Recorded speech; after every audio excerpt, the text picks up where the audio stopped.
বলতেছে মানুষ তো ক্ষতিগ্রস্ত ঠিক আছে, কিন্তু 4 প্রকার মানুষ তারা ক্ষতিগ্রস্ত না, বাদ বাকি সবাই ক্ষতিগ্রস্ত। আমি আপনাদের সামনে এই ছোট্ট সূরার আয়াত সহ, যদি উদাহরণ দেওয়ার জন্য আরো কয়েকটা হাদিস কয়েকটা আয়াত চলে আসে আমি বলবো, কিন্তু আমরা এই 4টি বিষয় আলোচনা করব, আমরা শুনবো। আপনারা যদি এই 4টি বিষয় আমল করতে পারেন, বিনা হিসাবে জান্নাতে চলে যেতে পারবেন। বলেন সুবহানাল্লাহ। যেহেতু আল্লাহ তাআলা ওয়াদা করে বলছে 4টি বিষয় যারা, মানে মানুষ তো ক্ষতিগ্রস্ত, কিন্তু 4টি বিষয় মানলে জান্নাতে যাওয়া যাবে। আমরা সেই 4টি বিষয় শুনতে রাজি আছি কিনা? আল্লাহ পাক রব্বুল আলামিন বলতেছেন প্রথমে এই 4 ব্যক্তির মধ্যে, মানে 4টি গুণ কি কি। 1 নম্বরে আল্লাহ পাক রব্বুল আলামিন বলতেছেন ইল্লাল্লাযীনা আমানু, যারা কি ঈমান এনেছে। আমরা কি ঈমান আনছি না? ঈমান আনছি? বলেন না একটু জোরে, ঈমান আনছেন কি? ঈমান নাই নাকি? হ্যাঁ, ঈমানের জোর তো আরো জোরে হবে। শাহজালাল ইয়ামানি রহমাতুল্লাহি আলাইহির মতন নারায়ে তাকবীরের স্লোগানেই কি কাফের বেদিন পালায় চলে গেছিল। যাই হোক, আমরা সবাই ঈমান এনেছি, তাহলে 1 নম্বর গুণ আমাদের মধ্যে আছে। কিন্তু 1 নম্বর গুণের বেশ কয়েকটা ব্যাখ্যা আছে। শুধু ঈমান আনলেই হবে না। মুসলমানের ঘরে জন্ম নিয়ে খ্রিস্টানদের উৎসব পালন করলে তাকে ঈমান বলা হয় না। ঈমান, ঈমান কি? মুখে আপনাকে স্বীকার করতে হবে, মুখ দিয়ে বলতে হবে ঈমান আনছি। এরপরে দিল দিয়ে সেটা আবার বিশ্বাস করতে হবে। মুখে স্বীকার করা, দিলে বিশ্বাস করা। এরপরে ঈমান আরেকটা বিষয়, সেটা হলো আপনার ওই জিনিসটা মুখে স্বীকারের পরে, দিলে বিশ্বাসের পরে কাজে পরিণত করতে হবে। দেখেন, একটা লোক মসজিদে কোনোদিনও নামাজ পড়তে আসে না, মানে কোনোদিন না, মানে সারা সপ্তাহে নামাজ পড়ে না, শুধুমাত্র জুমার নামাজ পড়তে আসে। এখন একজন যদি দেখে হলো আসছে জুমার নামাজ পড়তে, সারা সপ্তাহে খোঁজ হয় না, আবার আসছে, ওই লোকটা কিন্তু লজ্জা পাবে। চিন্তা করবে শুক্রবার গেল মানুষে সবাই আমার দিকে আরে আরে তাকায়, অন্য একটা মসজিদে যাই। বা কোনো সময় চিন্তা করবে না, যাবই না। আস্তে আস্তে সে কিন্তু মন খারাপ করবে। কিন্তু একটা লোককে যদি নামাজ পড়তে যাওয়ার পরে বলে আহারে তুমি আসছো, তোমার তো আল্লাহ তাআলা হেদায়েত দিয়ে দিল, কত ভালো মানুষ, তুমি চলে আসছো, সবাই যদি উৎসাহ দেয়, সে কবে আরে মসজিদে গেলে তো সবাই সম্মান দেয়, এরকম সম্মান তো আমার কেউই দেয় না, আমি এরপরে নামাজ পড়তে যাবো। কথা ঠিক কিনা? ভালো কাজে উৎসাহ দিতে হয়। এজন্য আমি আমার বয়ানে আবার 31st সম্পর্কে কাউকে পচায় কথা বলবো না, কিন্তু আমি কিছু ভালো কথা বলবো। কারণ এই জায়গায় আমার বাপ জানেরা আছে, তারা তাদের ছেলেকে আমার কথার হাকিকত বুঝলে পরবর্তী যদি সুন্দর শাসনের মাধ্যমে বুঝাইতে পারবে, ছেলে তুমি এরকম খারাপ কাজ করো না। কথা ঠিক কিনা? এজন্য আপনারা আমার কথা শুনবেন, ঈমান কি বুঝবেন। এই ঈমান কি বুঝার পরে নিজেদের সন্তানদের প্রতি ওই ঈমানের মতন, যেভাবে ঈমান পালন করলে সঠিক ঈমান পালন করা হয়, সেইভাবে নিজেদের সন্তানদের মানুষ করবেন ইনশাআল্লাহ। আল্লাহ পাক রব্বুল আলামিন বলতেছেন যারা ঈমান এনেছে, কিন্তু ঈমান মানে এমন যে মুখে স্বীকার করতে হবে, দিলে বিশ্বাস করার পরে আমলে পরিণত করতে হবে। ঈমান আনলেন কিন্তু নামাজ পড়লেন না, ঈমান আনলেন কিন্তু রোজা রাখলেন না, যাকাত দিলেন না, যারা মিসকিন আছে তাদের খেয়াল রাখলেন না, পাশের বাড়ি গরিব মানুষের খেয়াল রাখলেন না, এমন যদি করেন তাহলে কিন্তু ঈমান হবে না। আপনারা পড়েছেন না আমানতু বিল্লাহি, ঈমান কি? ঈমান আনতে হবে কার উপর? জোরে, আমানতু বিল্লাহ, কার উপর ঈমান আনতে হবে? বিল্লাহি, আল্লাহ তাআলার উপর ঈমান আনতে হবে। ও মালাইকাতিহি, তার ফেরেশতাদের উপর ঈমান আনতে হবে। এরপরে ও কুতুবিহি, বলতেছে যে কিতাব, এই যে কোরআন শরীফ সহ, তাওরাত জাবুর ইনজিল কোরআন সহ অনেক নবীকে অনেক কিতাব দেওয়া হয়েছে। এই কিতাবগুলো যে আল্লাহ তাআলার কিতাব, এই কিতাবের পরে ঈমান আনতে হবে। এরপরে ঈমান আনতে হবে কিসের পরে? অরসুলিহি, যত পয়গম্বর আছে সমস্ত নবীর পরে ঈমান আনতে হবে। আমাদের নবী মুহাম্মদুর রাসূলুল্লাহ সাল্লাল্লাহু আলাইহি ওয়াসাল্লাম, এছাড়াও যত নবী আছে সব নবী যে আল্লাহ তাআলার পয়গম্বর, এটার উপরে ঈমান আনতে হবে। ওয়াল ইয়াউমিল আখিরি, কিয়ামতের দিন যে সংগঠিত হবে এই সম্পর্কে ঈমান আনতে হবে। যে হ্যাঁ, মরে যাওয়ার পরে যে ভস্ম হয়ে যাব এটা বললে হবে না, মরার পরে যে আবারও উঠতে হবে এটার পরে কি? ঈমান আনতে হবে। এরপরে ঈমান আনতে হবে আল কদরি খাইরিহি ওয়া শাররিহি মিনাল্লাহি তাআলা ওয়াল বা'সি বাদাল মাউত। ঈমান আনতে হবে ভালো মন্দ তকদির। তকদির যদি খারাপ হয়, হঠাৎ 5 লাখ টাকা আপনার ব্যবসায় লস হয়ে গেল, কইলেন আমার তো মানে তকদিরে ঠাটা পড়ছে, এটা বললে কি হবে না। ভালোর সময় শুকরিয়া আদায় করতে হবে, খারাপের সময় শুকরিয়া আদায় করতে হবে। হসপিটালে যায় দেখেন, আপনার তো দুইটা চোখ আছে, আর কত মানুষের চোখই নাই, কেবলমাত্র অ্যাক্সিডেন্ট করে চোখ মুখ সব ভস্কায় নিয়ে চলে আসছে, এমন আছে না? পাউটা ভাঙে গেছে, আছে না? আমি আজকে বয়ান করতেছি, আমারই এক বড় ভাই, তার পা ভেঙে গেছে, মাহফিল করতে যায় ট্রেনেতে নামার সময় হঠাৎ উল্টাভাবে পড়ে গেছে, পা ভেঙে গেছে। এই যে সে কিন্তু তাও দিনের বয়ান করছে ভাঙা অবস্থায়, আল্লাহ তাকে কবুল করুক। কিন্তু এবং কত মানুষ আছে, আল্লাহ তো আপনাকে ভালো রাখছে না? কত বড় লোক আছে, টাকা পয়সা সব আছে, কিন্তু খাবার খাইতে পারে না, গরুর গোশতে অ্যালার্জি, এইতে সমস্যা, ওই খাবারের সমস্যা, লাস্টে খায় কি একটু যাও রান্না করে সাদা, কোটি কোটি টাকা, ঘুমাইতে পারে না, চেয়ারে বসে থাকতে হয়, শোয়ার কোনো তার জোর নাই, পিঠে সমস্যা আছে কিনা?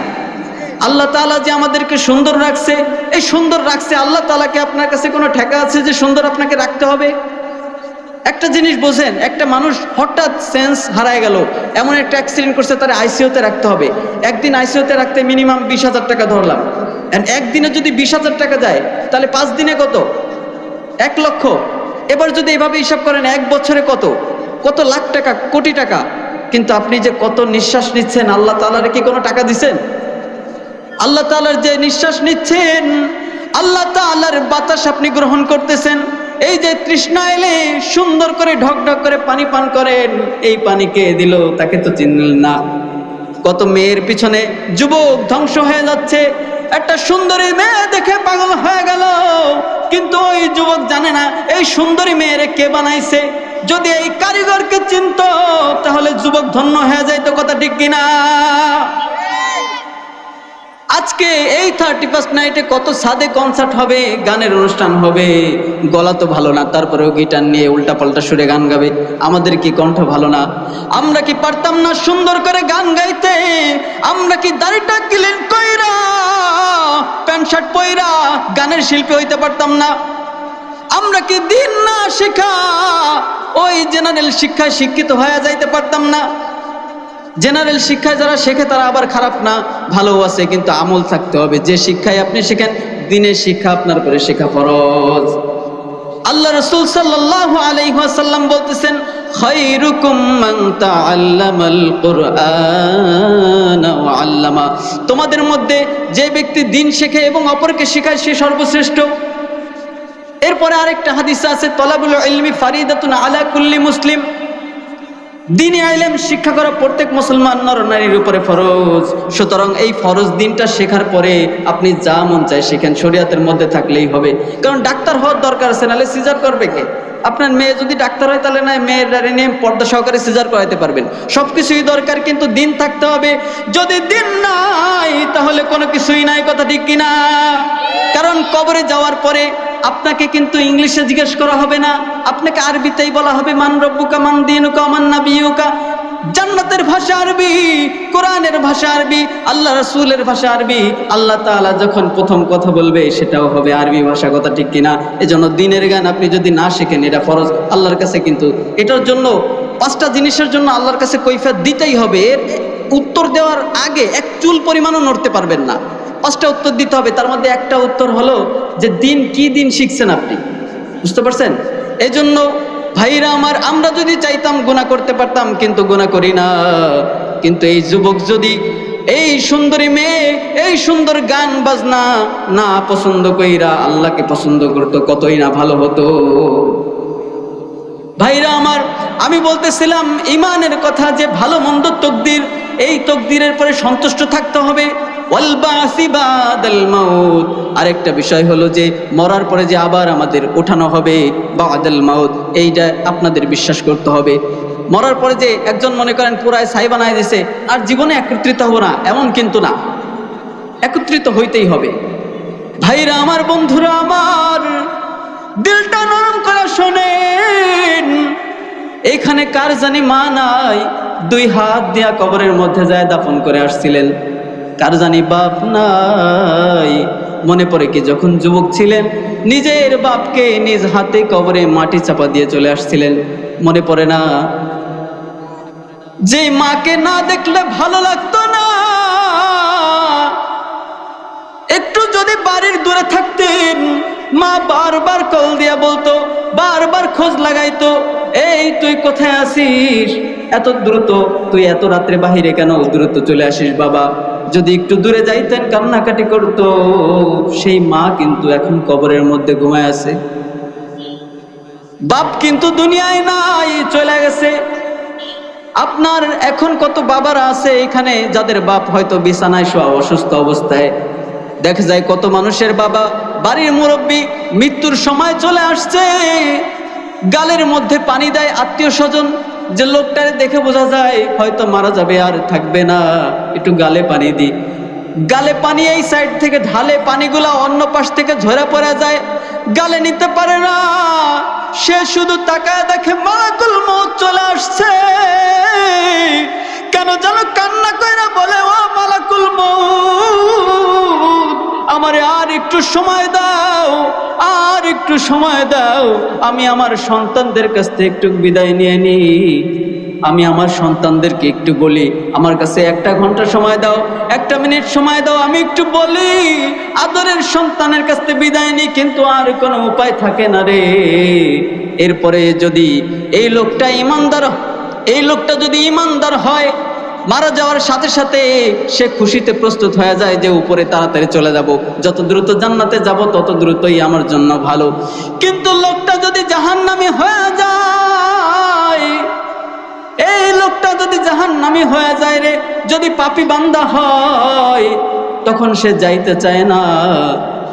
লাশটা কিন্তু থাকে পয়রা খাটিয়ার পরে যখন শোয়ানো হয়, আল্লাহ রাসূল সাল্লাল্লাহু আলাইহি ওয়াসাল্লাম বলেন, যখন লাশটাকে খাটিয়ার পরে শোয়ায় রাখা হয়, যদিও দেহে কোনো কাজ করে না, যেহেতু দেহের থেকে তো আত্মা বের হয়ে গেছে, কিন্তু সে ওই আত্মাটা ভিতরে থাকায় টের পায় যে কে কি করতেছে, তার গায়ে কে আয়সা ধৈরা কান্না করে দেখতেছে, সবকিছুই টের পায়।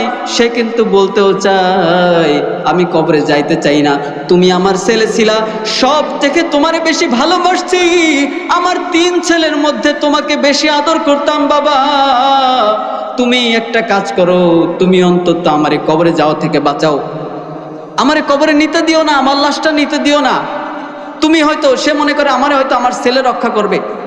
আস্তে আস্তে মানুষ এই যে সোনার আংটি, সোনার চেন, দামি পোশাক, এমন বড় লোক নর্মাল বিছানায় শুইতো না, খাটটা বিদেশ থেকে অর্ডার দিয়ে আনে, এমন আছে না? লাখ লাখ টাকার খাটে ঘুমায়, লাখ লাখ টাকার বিছানা, এসি ছাড়া তো ঘুম হয় না, কত আরাম আয়েশে থাকতো। ওই ধনী ব্যক্তিটাকে যখন মারা যায়, মসজিদের খাটিয়া তো এত ব্র্যান্ডের থাকে না, এত দামি খাটিয়া থাকে না, দেখা যায় সেই 10 বছর আগে কে যেন মসজিদে দান করছিল জং ধরা খাটিয়া, না চাইতে ওই ধনী ব্যক্তিরে নিজের অপছন্দের মতো একটা খাটে শোয়ানো হবে। ওই খাটে শুয়া তাকে যখন মানুষ গোসল করাবে, আর পাপী বান্দা হইলে তো টের পাবে, হায় রে আমার তো সামনে খুব ভয়াবহ, তখন তাকে আস্তে আস্তে কবর দিকে নিয়ে যাবে। কবর দিকে নিয়ে যাওয়ার পরে এই কবরের জগৎটাকে বলে বরজখ আরবি ভাষায়, কিন্তু আমি বয়ান করার জন্য আপনাকে বলবো কবরের জগৎ। সব কথা তো মানুষ বুঝবে না, ঠিক না? মানুষকে যখন ওই কবরের মধ্যে শোয়ানো হবে, একটা একটা করে বাঁশগুলো যখন সাজায় দিবে, একটা বাঁশের পাশে আর একটা বাঁশ, আস্তে আস্তে কবরের আলোটা কমতে থাকবে, উপর থেকে অন্ধকার হয়ে আসবে, একটু একটু আকাশ দেখা যায়, আর সন্তানকে কেন জানি ডাইকা বলে, হায় রে ও আমার সন্তান, আমার বড় ভয় লাগে, এই মাটির মধ্যে আমাকে রাখিস না, আমারে রাখিস না রে, আমি এই মাটির মধ্যে থাকতে পারবো না। চিন্তা করে দেখেন, কিছু কবর আছে যে বগলি কবর না কি বলে, কবর খোঁচার পরে আবার একটু পাশে খুঁচা তার মধ্যে দিয়ে দেয়, আবার কিছু কবর তো আছে সোজা খুঁচা, এরপরে মনে করেন মানুষকে শোয়ায় উপরতে বাঁশ দিয়ে দেয়। ওই কবরে যদি আপনার আত্মাটা স্বাভাবিকভাবে চলে আসে, আপনি মনে করেন মারা যান নাই, কথার কথা আত্মা চলে আসছে, আপনি তো ঠেলা ঠেলা উঠতে পারবেন, কিন্তু যদি ওই বগলি কবরে দিয়ে দেয়, তাতে আপনি মারা না গেলে আবার মারা যাবেন। কি একটা ভয়াবহ অবস্থা না?